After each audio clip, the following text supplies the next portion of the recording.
Good afternoon, gentle listeners. It's Erin, your librarian storyteller for the day. Welcome to Sherlock Showcase, dedicated to retelling the very best of Sir Arthur Conan Doyle's most beloved detective, Sherlock Holmes, in short story format. Today we'll be picking up where we last left off with the ninth story of Doyle's third anthology, The Return of Sherlock Holmes, with a reading of The Three Students. So relax, pull up a chair, bear with my questionable English accent if you would, and enjoy. It was in the year 95 that a combination of events in which I need not enter caused Mr. Sherlock Holmes and myself to spend some weeks in one of our great university towns, and it was during this time that the small but instructive adventure which I am about to relate befell us. It will be obvious that any details which would help the reader exactly to identify the college or the criminal would be injudicious and offensive, so painful a scandal may well be allowed to die out. With due discretion, the incident itself may, however, be described, since it serves to illustrate some of those qualities for which my friend was remarkable. I will endeavour in my statement to avoid such terms as would serve to limit the events to any particular place or give any clue as to the people concerned. We were residing at the time in furnished lodgings close to a library where Sherlock Holmes was pursuing some laborious researches in early English charters. Researches which led to results so striking that they might be the subject of one of my future narratives. Here it was one evening we received a visit from an acquaintance, Mr. Hilton Soames, tutor and lecturer at the College of St. Luke's. Mr. Soames was a tall, spare man of a nervous and excitable temperament.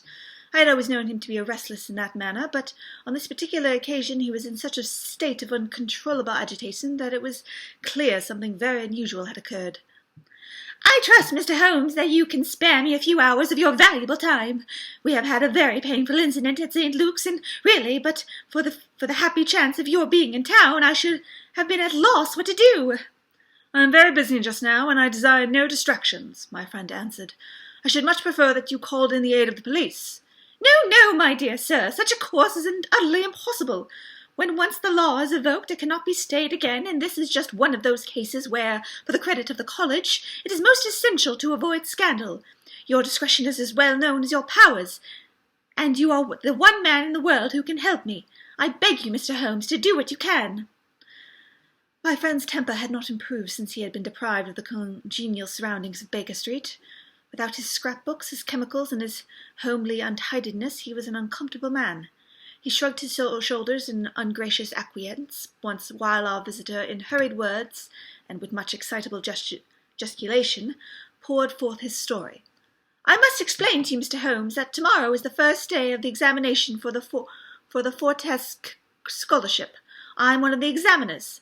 My subject is Greek, and the first of the papers consists of a large passage of Greek translation which the candidate has not seen. This passage is printed on the examination paper, and it would naturally be an immense advantage if the candidate could prepare for it in advance. For this reason, great care is taken to keep the paper secret. Today, about 3 o'clock, the proofs of this paper arrived from the printers. The exercise consists of half a chapter of Thucydides. I had to read it over carefully, as the text must be absolutely correct. At 4:30 my task was not yet completed. I had, however, promised to take tea in a friend's room, so I left the proof upon my desk. I was absent rather more than an hour. You are aware, Mr. Holmes, that our college doors are double, a green baize one within and a heavy oak one without. As I approached my outer door, I was amazed to see a key in it. For an instant I imagined that I left my own there, but on feeling in my pocket I found that it was all right. The only duplicate which existed, so far as I knew, was that which belonged to my servant, Bannister, a man who had looked after my room for 10 years, and whose honesty is absolutely above suspicion. I found that the key was indeed his, that he had entered my room to know if I wanted tea, and that he had very carelessly left the key in the room when he came out. His visit to my room must have been within a very few minutes of my leaving it. His forgetfulness about the key would have mattered little upon any other occasion, but on this one day it has produced the most deplorable consequences. The moment I looked at my table, I was aware that someone had rummaged among my papers. The proof was in 3 long slips. I had left them all together. Now I found that one of them was lying on the floor, one was on the side table near the window, and the third was where I had left it. Holmes stirred for the first time. "The first page on the floor, the second on the window, and the third where you left it," said he. "Exactly, Mr. Holmes. You amaze me. How could you possibly know that?" "Pray continue your very interesting statement." "For an instant I imagined that Bannister had taken the unpardonable liberty of examining the papers. He denied it, however, with the utmost earnestness, and I am convinced that he was speaking the truth. The alternative was that someone passing had observed the key in the door, and had known that I was out, and had entered to look at the papers. A large sum of money is at stake, for the scholarship is a very valuable one, and an unscrupulous man might very well run a risk in order to gain an advantage over his fellows. Bannister was very much upset by the incident. He had nearly fainted when we found that the papers had undoubtedly been tampered with. I gave him a little brandy and left him collapsed in a chair while I made a most careful examination of the room. I soon saw that the intruder had left other traces of his presence besides the rumpled papers. On the table near the window were several shreds from a pencil which had been sharpened. A broken chip of lead was lying there also. Evidently the rascal had copied the paper in a great hurry, had broken his pencil, and had been compelled to put a fresh point to it. "Excellent," said Holmes, who was recovering his good humour as his attention became more engrossed by the case. "Fortune has been your friend." This was not all. I have a new writing table with a fine surface of red leather. I am prepared to swear, and so is Bannister, that it was smooth and unstained. Now I found a clean cut in it about 3 inches long, not a mere scratch, but a positive cut. Not only this, but on the table I found a small ball of black dough or clay, with specks of something which looked like sawdust in it. I am convinced that these marks were left behind by the man who rifled the papers. There were no footmarks and no other evidence to his identity. I was at my wit's end when suddenly the happy thought occurred to me that you were in town, and I came straight round to put the matter into your hands. Do help me, Mr. Holmes. You see my dilemma. Either I must find the man, or else the examination must be postponed until fresh papers are prepared. And since this cannot be done without explanation, there will ensue a hideous scandal, which will throw a cloud not only over the college, but on the university. Above all things, I desire to settle the matter quickly and discreetly." "I shall be happy to look into it, and to give you such advice as I can," said Holmes, rising and putting on his overcoat. "This case is not entirely devoid of interest. Had anyone visited you in your room after the papers came to you?" "Yes, young Dowlett Ross, an Indian student who lives on the same stair, came in to ask me for some particulars about the examination." For which he was entered?" "Yes." "And the papers were on your table?" "To the best of my belief, they were rolled up." "But might be recognizable as proofs?" "Possibly." "No one else in the room?" "No." "Did anyone know that these proofs would be there?" "No one save the printer." "Did this man Bannister know?" "No, certainly not. No one knew." "Where is Bannister now?" "He was very ill, poor fellow. I left him collapsed in the chair. I was in such a hurry to come see you." "You left your door open?" "I locked up the papers first." "Then it amounts to this, Mr. Soames, that, unless the Indian student recognized the roll as being proofs, the man who tampered with them came upon them accidentally without knowing that they were there." "So it seems to me." Holmes gave an enigmatic smile. "Well," said he, "let's go round. Not one of your cases, Watson. Mental, not physical. All right, come if you want to. Now, Mr. Soames, at your disposal." The sitting-room of our client opened by a long, low, latticed window onto the ancient, lichen-tinted court of the old college. A Gothic arched door led to a worn stone staircase. On the ground floor was the tutor's room. Above were 3 students, one on each story. It was already twilight when we reached the scene of our problem. Holmes halted and looked earnestly at the window.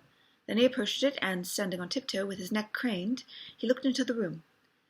"He must have entered through the door. There is no opening except the one pane," said our learned guide. "He must have entered through the door. There is no opening except the one pane," said our learned guide. "Dear me," said Holmes, and he smiled in a singular way as he glanced at our companion. "Well, if there's nothing to be learned here, we'd best go inside." The lecturer unlocked the outer door and ushered it into the room. We stood at the entrance while Holmes made an examination of the carpet. "I'm afraid there are no signs here," said he. "One could hardly hope for any upon so dry a day. Your servant seems to have quite recovered. You left him in the chair, you say. Which chair?" "By the window there." "I see, near this little table. You can come in now. I have finished with the carpet. Let us take the little table first. Of course, what has happened is very clear. The man entered and took the papers, sheet by sheet, from the central table. He carried them over to the window table, because there he could see if you came across the courtyard, and so could effect an escape. As a matter of fact, he could not, said Soames, for I entered by the side door. Ah, that's good. Well, anyhow, that was his mind. Let me see the 3 strips. No finger impressions. No. Well, he carried over this one first, and he copied it. How long would it take him to do that, using every possible contraction? 1/4 of an hour, no less. Then he tossed it down and seized the next. He was in the midst of that when your return caused him to make a very hurried retreat. Very hurried, since he had not time to replace the papers which would tell you that he had been there. You were not aware of any hurrying feet on the stairs you entered the outer door? No, I can't say that I was. Well, he wrote so furiously that he broke his pencil, and had, as you observe, to sharpen it again. This is of interest, Watson. The pencil was not an ordinary one. It was above the usual size, with a soft lead. The outer colour was a dark blue. The marker's name was printed in silver lettering, and the piece remaining is only about 1.5 inches long. Look for such a pencil, Mr. Soames, and you have got your man. When I add that he possesses a long and very blunt knife, you have an additional aid. Mr. Soames was somewhat overwhelmed by this flood of information. I can follow the other points, said he, but really, in this matter of the length— Holmes held up a small chip with the letters NN in a space of clear wood after them. You see? No, I fear that even now— Watson, I have always done you an injustice. There are others. Watson, I have always done you an injustice. There are others. What could this NN be? It is at the end of a word. You are aware that Johann Faber is the most common maker's name. Is it not clear that there is just as much of the pencil left as usual follows the Johann? He held the small table sideways to the electric light. I was hoping that if the paper on which he wrote was thin, some trace of it might come through on this polished surface. No, I see nothing. I don't think there is anything more to be learned here. Now for the central table. The small pellet is, I presume, the black doughy mess you spoke of, roughly pyramidal in shape and hollowed out, I perceive. As you say, there appears to be grains of sawdust in it. Dear me, this is very interesting. And the cut. Positive tear, I see. It began with a thin scratch and ended in a jagged hole. I am very much indebted to you for directing my attention to this case, Mr. Soames. Where does that door lead to? To my bedroom. Have you been in there since your adventure? No, I came straight away for you. I should like to have a glance round. What a charming old-fashioned room. Perhaps you will kindly wait a minute until I have examined the floor? No, I see nothing. What about this curtain? You hang your clothes behind it. If anyone were to conceal himself in this room, he must do it there, since the bed is too low and the wardrobe too shallow. No one there, I suppose. As Holmes drew the curtain, I was aware, from some little rigidity and alertness of his attitude, that he was prepared for an emergency. As a matter of fact, the drawn curtain could disclose nothing but 3 or 4 suits of clothes hanging from a line of pegs. Holmes turned away and stooped suddenly to the floor. "Hello, what's this?" he said. It was a small pyramid of black, putty-like stuff, exactly like the one upon the table in the study. Holmes held it out on his open palm in the glare of the electric light. "Your visitor seems to have left traces in your bedroom as well as in your sitting-room, Mr. Soames. What could he have wanted there? I think it is clear enough. You came back by an unexpected way, and so he had no warning until you were at the very door. What could he do? He caught up everything which would betray him, and he rushed into your bedroom to conceal himself." "Good gracious, Mr. Holmes! Do you mean to tell me that all this time I was talking to Bannister in this room, we had the man prisoner, if we had only known it?" "So I read it." "Surely there is another alternative, Mr. Holmes. I don't know whether you observed my bedroom window." Lattice-paned, lead framework, 3 separate windows, one swinging on a hinge, and large enough to admit a man. "Exactly, and it looks out on an angle of the courtyard so as to be partly invisible. The man might have effected his entrance there, left traces as he passed through the bedroom, and finally, finding the door open, have escaped that way." Holmes shook his head impatiently. "Let us be practical," said he. "I understand you to say that there are 3 students who use this stair, and are in the habit of passing your door?" "Yes, there are." "And they are all in for this examination?" "Yes." "Have you any reason to suspect any one of them more than the others?" Soames hesitated. "It is a very delicate question," said he. "One hardly likes to throw suspicion where there are no proofs." "Let us hear the suspicions. I will look after the proofs." "I will tell you, then, in a few words, the character of the 3 men who inhabit those rooms. The lower of the 3 is Gilchrist. A fine scholar and athlete, plays in the rugby team and the cricket team for the college, and got his blue for the hurdles and the long jump. He's a fine, manly fellow. His father was the notorious Sir Jabez Gilchrist, who ruined himself on the turf. My scholar has been left very poor, but he is hard-working and industrious. He will do well. The second floor is inhabited by Doyle the Indian. He is a quiet and scrupulous fellow, as is most of these Indians are. He is well up on his work, though his Greek is his weak subject. He is steady and methodical. The top floor belongs to Miles McLaren. He is a brilliant fellow when he chooses to work, one of the brightest intellects of the university, but he is wayward, dissipated, and unprincipled. He was nearly expelled over a card scandal in the first year. He has been idling all this term, and he must look forward with dread to the examination. Then it is he whom you suspect. I dare not go so far as that, but of the three he is perhaps the least unlikely. Exactly. Now, Mr. Soames, let's have a look at your servant Bannister. He was a little white-faced, clean-shaven, grizzly-haired fellow of 50. He was still suffering from this sudden disturbance of the quiet routine of his life. His plump face was twitching with his nervousness, and his fingers could not keep still. "We are investigating this unhappy business, Bannister," said his master. "Yes, sir." "I understand," said Holmes, "that you left your key in the door." "Yes, sir." "Was it not very extraordinary that you should do this on the very day which there were important papers inside?" "It was most unfortunate, sir, but I have occasionally done the same thing at other times." "When did you enter this room?" "It was about 4:30. That is Mr. Soames' tea time." "How long did you stay?" "When I saw that he was absent, I withdrew at once." "Did you look at these papers on the table?" "No, sir, certainly not." How came you to leave the key in the door?" "I had the tea tray in my hand. I thought I would come back for the key. Then I forgot." "Has the outer door a spring lock?" "No, sir." "Then it was open all the time?" "Yes, sir." "Anyone in the room could get out?" "Yes, sir." "When Mr. Soames returned and called for you, you were very much disturbed?" "Yes, sir. Such a thing has never happened during the many years I have been here. I nearly fainted, sir." "So I understand. Where were you when you began to feel bad?" "Where was I, sir?" "Why, here, near the door." "That is singular, because you sat down in that chair over yonder near the corner. Why did you pass these other chairs?" "I don't know, sir. It didn't matter to me where I sat." I really don't think he knew very much about it, Mr. Holmes. He was looking very bad, quite ghastly." "You stayed here when your master left?" "Only for a minute or so. Then I locked the door and went to my room." "Whom do you suspect?" "Oh, I would not venture to say, sir. I don't believe there is any gentleman in the university who is capable of profiting by such an action. No, sir, I'll not believe it." "Thank you, that'll do," said Holmes. "Oh, one more word. You have not mentioned to any of the three gentlemen who you attend that there is something is amiss." "No, sir, not a word." "You haven't seen any of them?" "No, sir." "Very good. Now, Mr. Soames, we will walk in the quadrangle, if you please." 3 yellow squares of light shone above us in the gathering gloom. Your three birds are all in their nests," said Holmes, looking up. "Hello, what's this? One of them seems restless enough." It was the Indian, whose dark silhouette appeared suddenly upon his blind.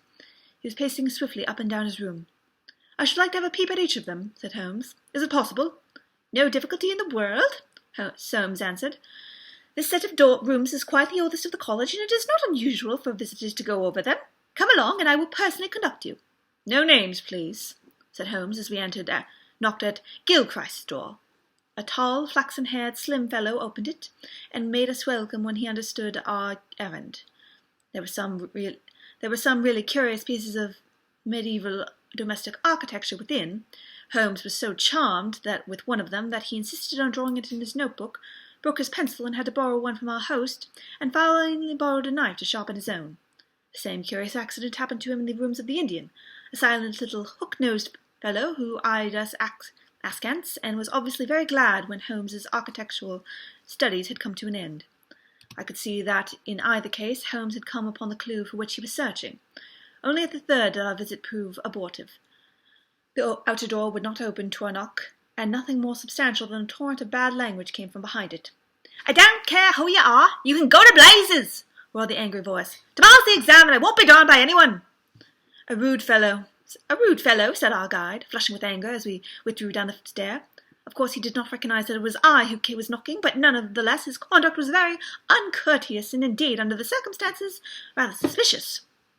Holmes's response was a curious one. "Can you tell me his exact height?" he asked. "Really, Mr. Holmes, I cannot undertake to say. He is taller than the Indian, not so tall as Gilchrist. I suppose 5'6" would be about it." "That is very important," said Holmes. "And now, Mr. Soames, I wish you good night." Our guide cried aloud in his astonishment and dismay. "Good gracious, Mr. Holmes! You are surely not going to leave me in this abrupt fashion? You don't seem to realize the position. Tomorrow is the examination. I must take some definitive action tonight. I cannot allow the examination to be held if one of the papers has been tampered with. The situation must be faced." "You must leave it as is. I shall drop round early tomorrow morning and chat the matter over.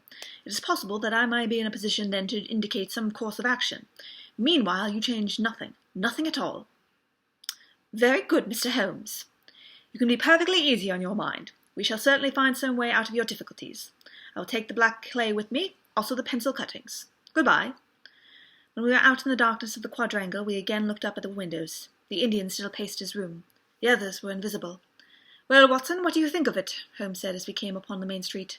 "Quite a little parlour game. Sort of a three-car trick, is it not? There are your 3 men. It must be one of them. You take your choice. Which is yours?" The foul-mouthed fellow at the top. He is the one with the worst record. And yet the Indian was a sly fellow also. Why should he be pacing his room all the time? There was nothing in that. Many men do it when they are trying to learn anything by heart. He looked at us in a queer way. "So would you, if a flock of strangers came in upon you when you were preparing for an examination the next day, and every moment was of value. No, I see nothing in that.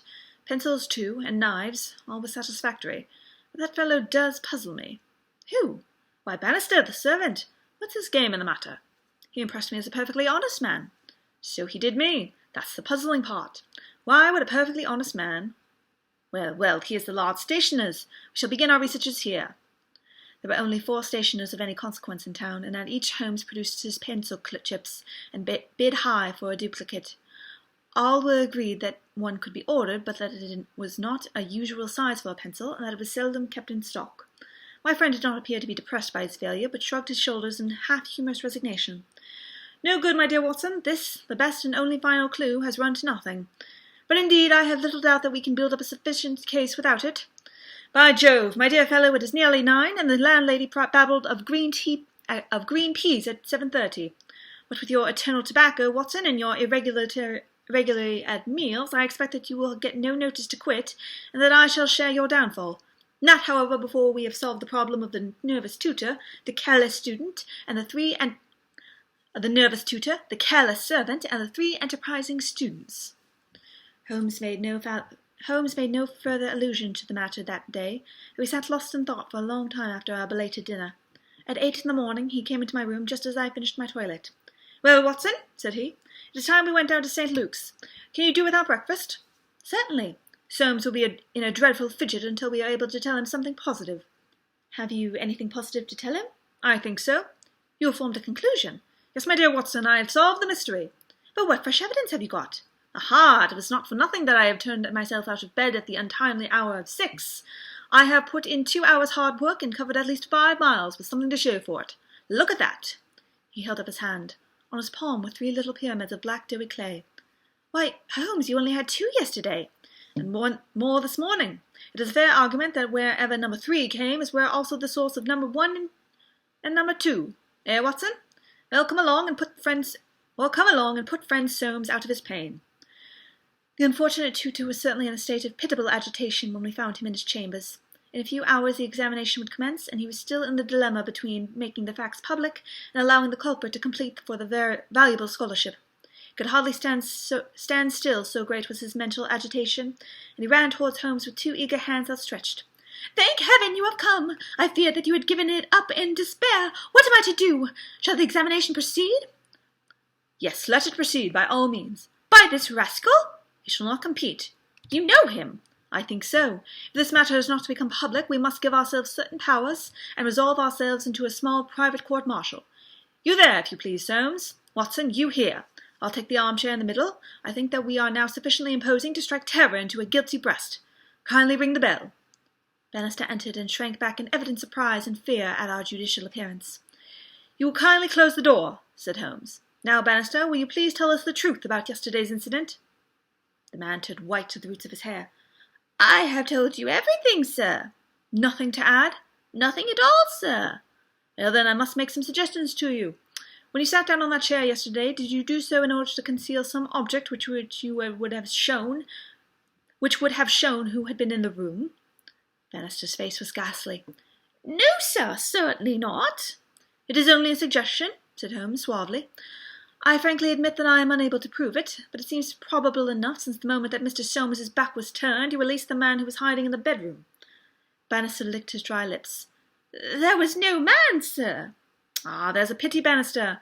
Up until now you may have spoken the truth, but now I know that you have lied." The man's face set in sullen defiance. "There was no man, sir." Come, Bannister." "No, sir, there was no one." "In that case, you can give us no further information. Would you please remain in the room? Stand over there near the bedroom door. Now, Soames, I am going to ask you to have the great kindness to go to the room of young Gilchrist and ask him to step down into yours." An instant later the tutor returned, bringing with him the student. He was a fine figure of a man, tall, lithe, and agile, with a springy step and a pleasant, open face. His troubled blue eyes glanced at each of us, and finally rested with an expression of blank dismay upon Bannister in the furthest corner. "Just close the door," said Holmes. "Now, Mr. Gilchrist, we are all quite alone here, and no one need ever know one word of what passes between us. We can be perfectly frank with each other. We want to know, Mr. Gilchrist, how you, an honourable man, ever came to commit such an action as that of yesterday." The unfortunate young man staggered back and cast a look of horror and reproach at Bannister. No, Mr. Gilchrist, sir, I never said a... No, Mr. Gilchrist, sir, I never said a word, never one word," cried the servant. "No, but you have now," said Holmes. "Now, sir, you must see that after Bannister's word your position is helpless, and your only chance lies in a frank confession." For a moment Gilchrist, with upraised hand, tried to control his writhing features. The next he had thrown himself on his knees beside the table, and burying his face in his hands, he had burst into a storm of passionate sobbing. Come, said Holmes kindly. "It is human to err, and at least no one can accuse you of being a callous criminal. Perhaps it would be easier for you if I were to tell Mr. Solmes what occurred, and you can check me when I am wrong. Shall I do so?" Well, don't trouble to answer. Listen and see that I do you no injustice. From the moment, Mr. Solmes, that you said to me that no one, not even Bannister, could have told that the papers were in your room, the case began to take a definite shape in my mind. The printer one could, of course, dismiss. He could examine the papers in his own office. The Indian I also thought nothing of. If the proofs were in a roll, he could not possibly know what they were.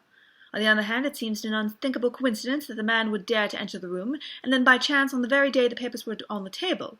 I dismissed that. The man who entered knew the papers were there. How did he know? When I approached your room and examined the window, you amused me by supposing that I was contemplating the possibility of someone having, in broad daylight, under the eyes of all those opposite rooms, forced himself through it. Such an idea was absurd. I was measuring how tall a man would need to be in order to see, as he passed, what papers were on the central table. I am 6 feet high, and I could do it with an effort. No one less than that would have had a chance. Already, you see, I had reason to think that, if one of your 3 students was a man of unusual height, he was the most worth watching of the 3. I entered, and I took you into my confidence as to the suggestions of the side table. Of the centre table I could make nothing, until your description of Gilchrist you mentioned that he was a long-time jumper. Then the whole thing came out to me in an instant, and I only needed certain corroborative proofs, which I speedily obtained. What happened was this. This young fellow had employed his afternoon at the athletic grounds, where he had been practising his jump. He returned carrying his jumping shoes, which are provided, as you are aware, with several sharp spikes. As he passed your window, he saw, by means of his great height, these proofs upon your table, and conjectured what they were. No harm would have been done had it not been that, as he passed your door, he perceived the key which had been left by the carelessness of your servant. A sudden impulse came over him to enter and see if they were indeed the proofs. It was not a dangerous exploit, for he could always pretend that he had simply looked in to ask a question. Well, when he saw that they were indeed the proofs, it was then that he yielded to temptation. He put his shoes on the table. What was it that you put on the chair near the window? Gloves, said the young man. Holmes looked triumphantly at Bannister. He put his gloves on the chair, and he took the proofs, sheet by sheet, to copy them. He thought the tutor might return by the main gate, and that he would see him. As we all know, he came back by the side gate. Suddenly he heard him at the door. There was no possible escape. He forgot his gloves, but he caught up his shoes and darted into the bedroom. You observe that the scratch on the table is slight at one end, but deep in the direction of the bedroom door. That in itself is enough to show us that the shoe had been drawn in that direction, and that the culprit had taken refuge there. The earth round the spike had been left on the table, and a second sample was loosened and fell to the bedroom. I might add that I walked out to the athletic grounds this morning, saw the tenacious black clays used in the jumping pit, and carried away a specimen of it, together with some of the fine tan or sawdust which is strewn all over it, to prevent the athlete from slipping. Have I told the truth, Mr. Gilchrist?" The student had drawn himself erect. "Yes, sir, it is true," said he. "Good heavens! Have you nothing to add?" cried Soames. "Yes, sir, I have, but the shock of this disgraceful exposure has bewildered me. I have a letter here, Mr. Soames, which I wrote to you early this morning in the middle of a restless night. It was before I knew that my sin had found me out. Here it is, sir. You'll see that I have said, I have determined not to go for the examination. I have been offered a commission in the Rhodesian police, and I am going out to South Africa at once." "I am indeed pleased to hear that you did not intend to profit by your unfair advantage," said Holmes. "But why did you change your purpose?" Gilchrist pointed to Bannister. "There is the man who set me on the right path," said he. "Come now, Bannister," said Holmes. "It will be clear to you from what I have said that only you could have let this young man out, since you were left in the room and must have locked the door when you went out. As to escaping by that window, it was incredible. Can you not clear up the last point in this mystery and tell us the reasons for your action?" "It was simple enough, sir, if you had only known, but with all your cleverness it was impossible that you could know. Time was, sir, when I was butler to old Sir Jabez Gilchrist, this young gentleman's father. When he was ruined, I came to the college as a servant, but I never forgot my old employer, because he was down in the world. I watched his son all I could for the sake of the old days. Well, sir, when I came into this room yesterday, when the alarm was given, the very first thing I saw was Mr. Gilchrist's tan gloves a-lying in that chair. I knew those gloves well, and I understood their message. If Mr. Soames saw them, the game was up. I flopped down into that chair, and nothing would budge me until Mr. Soames he went for you. Then out came my poor young master, whom I had dandled on my knee, and confessed it all to me. Wasn't it natural, sir, that I should save him? And wasn't it natural also that I should try to speak to him as his dead father would have done, and make him understand that he could not profit by such a deed? Could you blame me, sir?" "No, indeed," said Holmes heartily, springing to his feet. "Well, Soames, I think we have cleared up your little problem, and our breakfast awaits us at home. Come, Watson.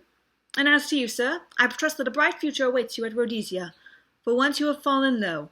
Let us see in the future how high you can rise." That is all for today, gentle listeners. Tune in next time for the next installment into our series. I look forward to seeing you all very soon. Be well and have a wonderful day. Bye-bye.